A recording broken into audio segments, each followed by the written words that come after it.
For us, dogs are only a part of our lives, but to them, we are their whole life.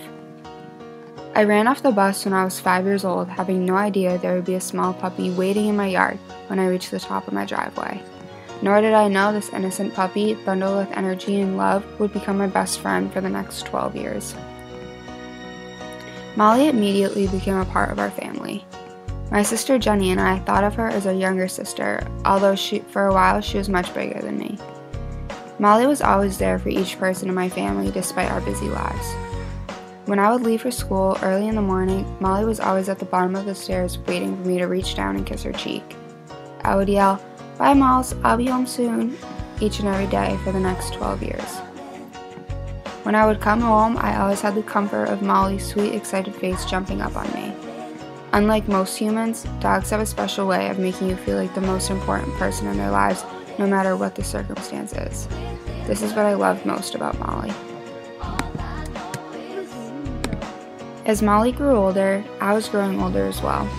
I had a busy schedule between school, sports, and a social life. I will forever regret not spending as much time with her as I could have. 4 months ago, Molly became very sick. She was not her energetic self anymore. She started laying on the floor all day and wouldn't get up unless there was a juicy steak laying on the dinner table. Although she was sick, she still loved us unconditionally. We brought Molly to the vet and found out that our beloved dog was diagnosed with heart failure. The vet told us that we could begin to put Molly on a medication, but it would only reduce the pain, not extend her life. Of course, we were not ready to put Molly down yet, so we agreed to putting her on the medication. Weeks went by and Molly seemed to be getting a little bit better.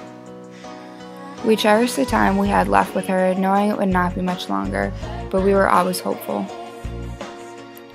On Easter, Molly was at her worst.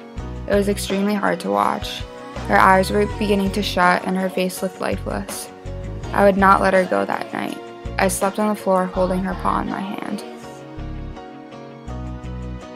The next morning, I woke up to get ready for school, and was relieved to see that Molly was still here. I had a normal day at school, and I tried my hardest to keep my mind off of it. When I came home, my mom explained to me with tears in her eyes that Molly needed to be brought to the vet. I knew I didn't want to hear what she had to say next. I asked why as my heart was racing. She looked at me in the eyes and was speechless. The day I'd been dreading for the past 12 years was finally here, and I didn't want to believe it was a reality. I laid on the floor with Molly for the next 15 minutes, refusing to let go. But I knew this is what was best for her. She was in pain, and I couldn't watch her suffer anymore. We put Molly's baby blanket in the car, along with a small bag of cut-up steak. We lifted Molly into the car and slowly began to drive away from home. When we arrived at the vet's, both my mom and I were in tears. The vet rolled a table outside into the parking lot and put Molly on it and brought her inside into the room. The room was empty, much like my heart. We had a few moments to say goodbye and give Molly her last treats before she went to doggy heaven. I stayed in the room while Molly closed her eyes for the very last time. That moment still replays in my head to this day.